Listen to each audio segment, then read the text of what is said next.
ओम शांति। आज है 15 अक्टूबर 2021 के मधुर महावाक्य। बाबा कहते, मीठे बच्चे कर्म करते स्वयं को आशिक समझ, एक मुझ माशूक को याद करो, याद से ही तुम पावन बन पावन दुनिया में जाएंगे। प्रश्न है, महाभारत लड़ाई के समय पर तुम बच्चों को बाप का कौन सा हुक्म, आज्ञा व फरमान मिला हुआ है? उत्तर है, बच्चे बाप का हुक्म व फरमान है, देही अभिमानी बनो। सबको संदेश दो कि अब बाप और राजधानी को याद करो, अपनी चलन को सुधारो, बहुत बहुत मीठे बनो, कोई को भी दुख मत दो, याद में रहने की आदत डालो और स्वदर्शन चक्रधारी बनो, कदम आगे बढ़ाने का पुरुषार्थ करो। ओम शांति। बच्चे बैठे हैं बाप की याद में। ऐसा तो कोई सत्संग नहीं जहाँ कोई बैठे और कोई कहे कि सब बच्चे बैठे हैं बाप की याद में। ये एक ही स्थान है। बच्चे जानते हैं बाबा ने डायरेक्शन दिया है कि जब तक जीते रहो तब तक बाप को याद करते रहो। ये पारलौकिक बाप ही कहते हैं। हे बच्चों, सब बच्चे सुन रहे हैं। ना सिर्फ तुम बच्चे परंतु सभी को कहते हैं, बच्चे बाप की याद में रहो। जो तुम्हारे जन्म जन्मांतर के जो भी पाप हैं जिसके कारण कट चढ़ी हुई है वह सब निकल जाएगी और तुम्हारी आत्मा सतो प्रधान बन जाएगी। तुम्हारी आत्मा असुल थी ही सतो प्रधान, फिर पाठ बजाते बजाते तमो प्रधान बन गई है। ये महावाक्य सिवाय बाप के कोई कह ना सके। लौकिक बाप के करके 2-4 बच्चे होंगे, उन्हों को कहेंगे राम राम कहो या पतित पावन सीताराम कहो, अथवा कहेंगे श्री कृष्ण को याद करो। ऐसे नहीं कहेंगे, हे बच्चों अब मुझ बाप को याद करो। बाप तो घर में है, याद करने की बात ही नहीं। ये बेहद का बाप कहते हैं जीव आत्माओं को। आत्माएं ही बाप के सामने बैठी हुई हैं। आत्माओं का बाप एक ही बार आते हैं। 5000 वर्ष बाद आत्माएं और परमात्मा मिलते हैं। बाप कहते हैं, मैं कल्प कल्प आकर ये पाठ पढ़ाता हूँ। हे बच्चों, तुम मुझे याद करते आए हो। हे पतित पावन आओ, मैं आता हूँ ज़रूर, नहीं तो याद कहाँ तक करते रहेंगे। लिमिट तो ज़रूर होगी ना। मनुष्यों को ये पता नहीं है कि कलयुग की लिमिट कब पूरी होती है। ये भी बाप को ही बताना पड़े। बाप बिगैर तो कोई कहेंगे नहीं कि हे बच्चे मुझे याद करो। मुख्य है ही याद की बात। रचना के चक्र को भी याद करना बड़ी बात नहीं है। सिर्फ बाप को याद करने में ही मेहनत लगती है। बाप कहते हैं, आधा कल्प है भक्ति मार्ग, आधा कल्प है ज्ञान मार्ग।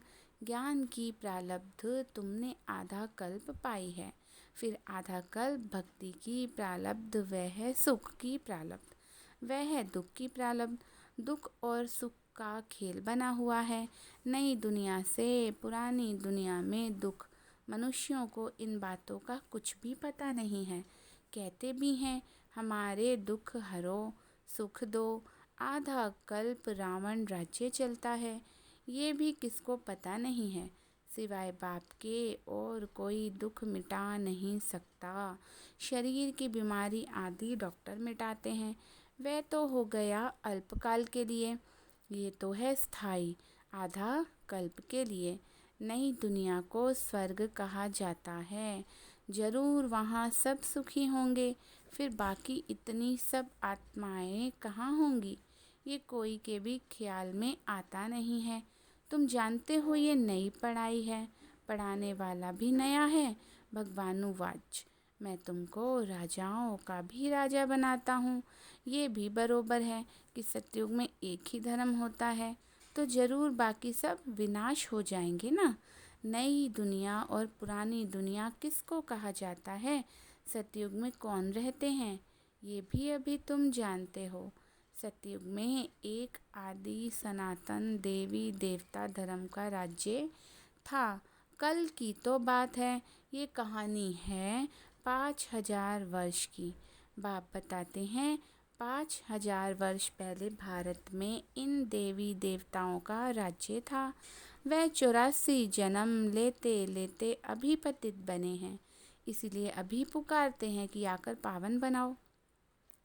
निराकारी दुनिया में तो सभी पावन आत्माएं ही रहती हैं, फिर नीचे आकर पाठ बजाती हैं तो सतो रजो तमो में आती हैं।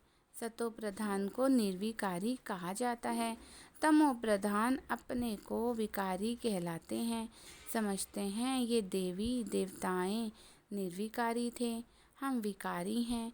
इसलिए बाप कहते हैं देवताओं के जो पुजारी हैं उन्हों को ये ज्ञान झट बुद्धि में बैठेगा, क्योंकि देवता धर्म वाले हैं ना। अभी तुम जानते हो जो हम पूज्य थे वही पुजारी बने हैं। जैसे क्रिश्चियन क्राइस्ट की पूजा करते हैं क्योंकि उस धर्म के हैं, तुम भी देवताओं के पुजारी हो तो उस धर्म के ठहरे। देवताएं निर्विकारी थे, वे अभी विकारी बने हैं। विकार के लिए ही कितने अत्याचार होते हैं। बाप कहते हैं मुझे याद करने से तुम्हारे विकर्म विनाश होंगे और तुम सदा सुखी बनेंगे। यहाँ तो सदा दुखी हो, अल्पकाल का सुख है, वहाँ तो सब सुखी होंगे। फिर भी पद में फर्क है ना, सुख की भी राजधानी है ना, दुख की भी राजधानी है। बाप जब आते हैं तो विकारी राजाओं की राजाई भी खत्म हो जाती है, क्योंकि यहाँ की प्रारब्ध पूरी हो गई है। अभी तुम बच्चे जानते हो बाप की श्रीमत पर चलना है। बाप कहते हैं जैसे मैं शांति का सागर हूँ, प्रेम का सागर हूँ, तुमको भी ऐसा बनाता हूँ। ये महिमा एक बाप की है, कोई मनुष्य की महिमा नहीं है। तुम बच्चे जानते हो बाप पवित्रता का सागर हैं। हम जानते हैं आत्माएं भी परम धाम में रहती हैं तो पवित्र हैं। ये ईश्वरीय नॉलेज तुम बच्चों के पास ही है और कोई तो जान ना सके। जैसे ईश्वर ज्ञान का सागर है, स्वर्ग का वर्षा देने वाला है, उन्हें बच्चों को आप समान भी जरूर बनाना है। पहले तुम्हारे पास बाप का परिचय नहीं था, अभी तुम जानते हो। परमात्मा जिसकी इतनी महिमा है वह हमको ऐसा ऊंच बनाते हैं तो अपने को ऐसा ऊंच बनाना पड़े। कहते हैं ना इनमें देवी गुण बहुत अच्छे हैं। जैसे देवता किसका शांत स्वभाव होता है, किसको गाली आदि नहीं देता है तो उनको अच्छा आदमी कहा जाता है, परंतु वह बाप को सृष्टि चक्र को नहीं जानते हैं। अब बाप आकर तुम बच्चों को अमर लोक का मालिक बनाते हैं। नई दुनिया का मालिक बाप बिगर कोई बना नहीं सकता। ये है पुरानी दुनिया, वह है नई दुनिया। वहाँ देवी देवताओं की राजधानी होती है। कलयुग में वे राजधानी है नहीं, बाकी तो अनेक राजधानियाँ हैं। अब फिर अनेक राजधानियों का विनाश हो और एक राजधानी स्थापन होनी है। जरूर जब राजधानी नहीं हो तब बाप आकर स्थापना करें, सो तो सिवाय बाप के और कोई कर नहीं सकते। तुम बच्चों का बाप में कितना लव होना चाहिए। जो बाप कहेंगे सो करेंगे ज़रूर। एक तो बाप कहते हैं मुझे याद करो और सर्विस करो, दूसरों को रास्ता बताओ। देवी देवता धर्म वाले जो होंगे उनको ज़रूर असर पड़ेगा। हम महिमा करते ही हैं एक बाप की, बाप में गुण हैं तो बाप ही आकर हमको गुणवान बनाते हैं। बाप कहते हैं बच्चे बहुत मीठा बनो, प्यार से बैठ सबको समझाओ, भगवानुवाच मामेकम याद करो तो मैं तुमको स्वर्ग का मालिक बनाऊंगा। तुम्हें अब वापस घर जाना है। पुरानी दुनिया का महाविनाश सामने खड़ा है। आगे भी महाभारत लड़ाई लगी थी। भगवान ने राजयोग सिखाया था। अब अनेक धर्म हैं। सतयुग में एक धर्म था जो अब प्रायः लोप हो गया है। अब बाप आकर अनेक धर्मों का विनाश कर एक धर्म की स्थापना करते हैं। बाप समझाते हैं मैं ये यज्ञ रचता हूँ, अमरपुरी जाने के लिए। तुमको अमर कथा सुनाता हूँ। अमर लोक जाना है तो मृत्यु लोक का जरूर विनाश होगा। बाप है ही नई दुनिया का रचयिता, तो बाप को जरूर यहाँ ही आना पड़े। अब तो विनाश ज्वाला सामने खड़ी है, फिर समझेंगे तो आप सच कहते हो बरोबर। ये वही महाभारत लड़ाई है। ये नामी ग्रामी है तो जरूर इस समय भगवान भी है। भगवान कैसे आता है ये तो तुम बता सकते हो ना। तुम सबको बताओ कि हमको तो डायरेक्ट भगवान समझाते हैं। वह कहते हैं तुम मुझे याद करो। सतयुग में तो सभी सतो प्रधान हैं, अभी तो तमो प्रधान है। अब फिर सतो प्रधान बनो, तब मुक्ति जीवन मुक्ति में जाओ। बाप कहते हैं सिर्फ मेरी याद से ही तुम सतो प्रधान दुनिया का मालिक बन जाएंगे। हम हैं रूहानी पंडे, यात्रा करते हैं मन माना भव की। बाप आकर ब्राह्मण धर्म, सूर्यवंशी चंद्रवंशी धर्म स्थापन करते हैं। बाप कहते हैं मुझे याद नहीं करेंगे तो जन्म जन्मांतर के पापों का बोझा उतरेगा नहीं। ये बड़े ते बड़ा फुरना है। कर्म करते धंधा करते मेरे आशिक मुझ माशूक को याद करो। हर एक को अपनी पूरी संभाल करनी है।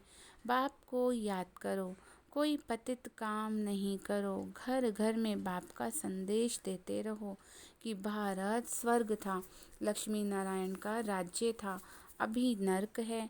नर्क के विनाश के लिए ये वही महाभारत लड़ाई है। अब देही अभिमानी बनो।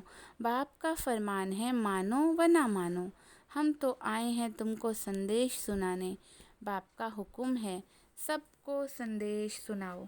बाप से पूछते हैं कौन सी सर्विस करें। बाबा कहते हैं संदेश देते रहो। बाप को याद करो, राजधानी को याद करो, अंतमति सो गति हो जाएगी। मंदिरों में जाओ, गीता पाठशालाओं में जाओ, आगे चलकर तुमको बहुत मिलते रहेंगे। तुमको उठाना है देवी देवता धर्म वालों को। बाप समझाते हैं बहुत बहुत मीठे बनो। खराब चलन होगी तो वह पद भ्रष्ट हो जाएंगे। कोई को दुख भी मत दो, टाइम तो बहुत थोड़ा है। बिलव्ड बाप को याद करो जिससे स्वर्ग की राजाई मिलती है। कोई की मुरली नहीं चलती तो सीढ़ी के चित्र के सामने बैठ सिर्फ ये ख्याल करो ऐसे ऐसे हम जन्म लेते हैं, ऐसे चक्र फिरता रहता है तो आप ही वाणी भी खुल जाएगी। जो बात अंदर आती है वह बाहर जरूर निकलती है। याद करने से हम पवित्र बनेंगे और नई दुनिया में राज्य भी करेंगे। हमारी अब तो चढ़ती कला है तो अंदर खुशी होनी चाहिए। हम मुक्ति धाम में जाकर फिर जीवन मुक्ति में आएंगे। बड़ी जबरदस्त कमाई है। धंधा धोरी भले करो, सिर्फ बुद्धि से याद करो। याद की आदत पड़ जानी चाहिए। स्वदर्शन चक्रधारी बनना है। चलन खराब होगी तो फिर धारणा भी नहीं होगी। किसको समझा भी नहीं सकेंगे। कदम आगे बढ़ाने का पुरुषार्थ करना चाहिए, पीछे नहीं जाना चाहिए। प्रदर्शनी में सर्विस करने से बहुत खुशी होगी। सिर्फ बताना है कि बाप कहते हैं मुझे याद करो। देहधारियों को याद करने से तो विक्रम बनेंगे। वर्षा देने वाला मैं हूँ, मैं सबका बाप हूँ। मैं ही आकर तुमको मुक्ति जीवन मुक्ति में ले जाता हूँ। प्रदर्शनी मेल में सर्विस करने का बहुत शौक होना चाहिए। प्रदर्शनी मेले में सर्विस करने का बहुत शौक होना चाहिए। सर्विस में अटेंशन देना चाहिए। आपे ही बच्चों को ख्यालात आने चाहिए। अच्छा, मीठे मीठे सिकिलदे बच्चों प्रति माता पिता बाप दादा का याद प्यार और गुड मॉर्निंग। रूहानी बाप की रूहानी बच्चों को नमस्ते। हम रूहानी बच्चों की रूहानी बाप दादा को नमस्ते नमस्ते नमस्ते। गुड मॉर्निंग बाबा, मीठे बाबा। धारणा के लिए मुख्य सार नंबर 1। एक बाप में ही पूरा लव रखना है। सबको सच्चा रास्ता बताना है, धंधा आदि करते अपनी पूरी संभाल करनी है, एक की याद में रहना है। नंबर 2, सर्विस करने का बहुत बहुत शौक रखना है, अपनी चलन को सुधारना है, स्वदर्शन चक्रधारी भी बनना है। वरदान है, करण करावन हार की स्मृति द्वारा सहज योग का अनुभव करने वाले सफलता मूर्त भव। करण करावन हार की स्मृति द्वारा सहज योग का अनुभव करने वाले सफलता मूर्त भव।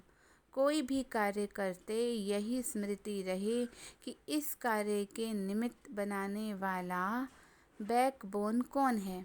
बिना बैकबोन के कोई भी कर्म में सफलता नहीं मिल सकती।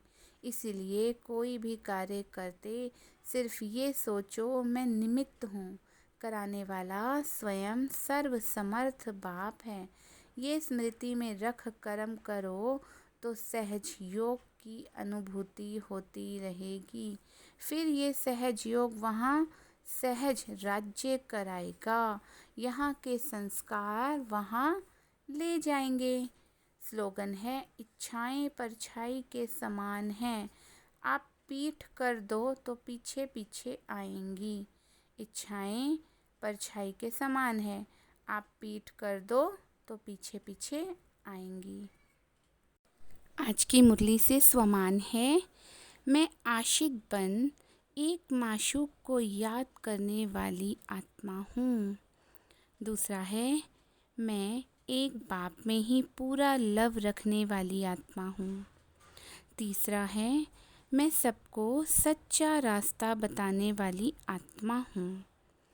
चौथा स्वमान है, मैं स्वदर्शन चक्रधारी हूँ।